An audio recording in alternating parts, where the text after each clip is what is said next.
السلام عليكم ورحمة الله وبركاته. اللهم صل وسلم وبارك على سيدنا محمد وعلى آله وصحبه أجمعين. النهاردة هنعمل الكحك الناعم بكل سهولة وبساطة، واللي أقولك الطرق اللي تخليه دايب وناعم معاكي خالص، وتكات اللي هي فيه تخليه يبقى حلو معاكي. شايفين هذا ده واحدة سادة هي تقطعها معاكم، ناعم جدا ودايب خالص وبيدوب في البق جدا. ودي اللي بالعجمية، شايفين العجمية من جوه دايبة ازاي ومش ناشفة ولا أي حاجة. ده بالملبن برضو، الملبن دايب خالص. اول معانا هنا حاجة المقادير، هنا كيلو دقيق وسمسم وخميرة وبيكنج باودر وسكر بودرة ولبن. ده مقدار كيلو ونص. انا هسيب لكم مقادير الكيلو في صندوق الوصف ان شاء الله. ده انا سمسم متحمص معانا، هنحطه على الدقيق وننزل عليه بالبيكنج باودر وذرة ملح.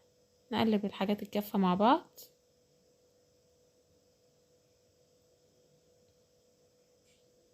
المواد الجافة تتقلب مع بعض.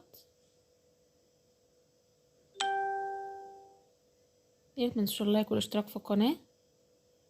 هنا هنعمل الخميرة، هنحط شوية لبن، ده اللبن ده دافي، هنحط عليه شوية سكر من المقدار اللي احنا عاملينه، وننزل عليه بشوية خميرة.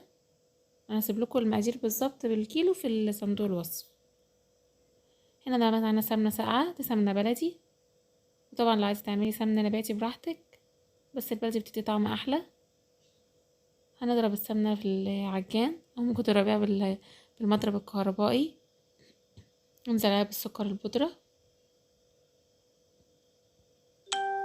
نفضل نضرب في السمنة والسكر البودرة لحد ما يهشوا ويبقى لونهم ابيض زي الكريم شانتيه بالظبط. انا هوريكي، هفضل اضرب فيهم لحد ما يبقى لونهم عامل ازاي. ده اللي بيخلي الكحك ينجح معاكي ويبقى دايب معاكي. شايفين الكريمه السمنه بقت عامله ازاي؟ كانها كريم شانتيه، بيضه جدا وهشه. تفضلي تضربي فيها لحد ما توصل معاكي للون ده، سواء بقى تضربيها بالعجان او بالمضرب الكهربائي او بايديكي. اهم حاجه تفضل معاكي، توصل معاكي للون ده. اول ما توصل معاكي للون ده، ننزل بالدقيق بقى ونبسه فيها، نخلي العجين يتبس في السمنه كويس جدا، ما نحطش اللبن اللي في الاخر خالص. اما الدقيق يتبس معانا كويس جدا. خلاص انا دي كانت بس معايا كويس. هنزل بقى بالخميره واللبن، وهنزل بقى كميه اللبن. يا دوبك اول ما نحط اللبن هو ضربتين كده، ونقوم جايين طافين العجان، او لو بايدينا برضو يا دوبك نقلب بس اللبن فيهم ونوقف عشان ما يعضمش معاكي والكحكايه تنشف معاكي. سر نجاح الكحك انك ما تعجنيش فيه كتير، يا دوبك هو تقلبتين كده. اهم حاجه اللي ضرب كويس اللي هو اما تكوني حاطه دي على السمنه، ده اللي تبسيه كويس جدا.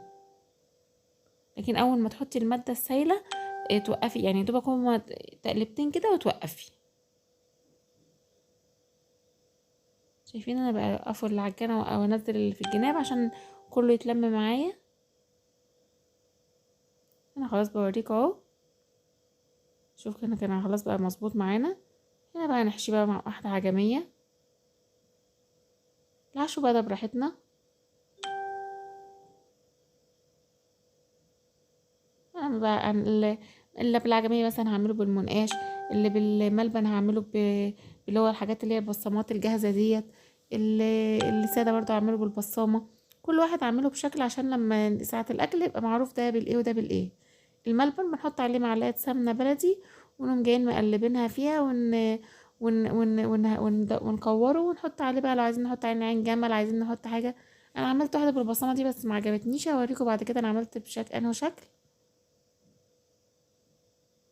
دي بالبسطرمة الجاهزة ده سادة، عشان يبقى معروف ده ايه، زي السادة وده الملبن وده بايه. ده اللي بالعجمية اهوت. خلص معايا كده الصاج كله عملته منقوش بالمنقاش، واللي بالملبن عملته بالمكبس دوت. بوريكم الاشكال اللي انا عملت بيها. وده سادة بقى عملته بالبصامة. طريقة التسوية بقى اهم حاجة، تسخني الفرن اول حاجة.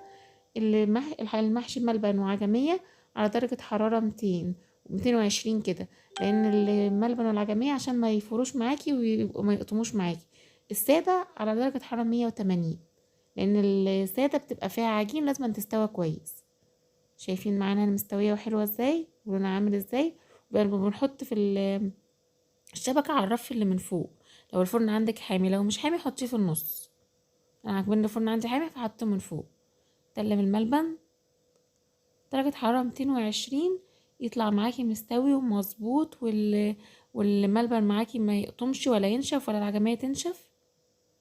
هنا هنسقي بقى انا اسفة، هنحط عليه السكر البودرة. نحط كيسة بقى كده ونحط عليه بالبتاع عشان اللي ينزل نعمل بيه تاني. طعمه حلو جدا وهيعجبكم، جربوا الطريقة دي مش هتندموا. كنا هنا بقى بوريكم لما تستوى هو تبقى كله معمول اهو، بوريكم ناعم وقد ايه وحلو قد ايه. والله دي اكتر طريقة يعني نجحت معايا، وانا يعني اكتر حاجة ظبطت معايا الطريقة دي. لا تنسوا اللايك والاشتراك في القناة وتفعيل الجرس عشان يوصلكوا كل جديد.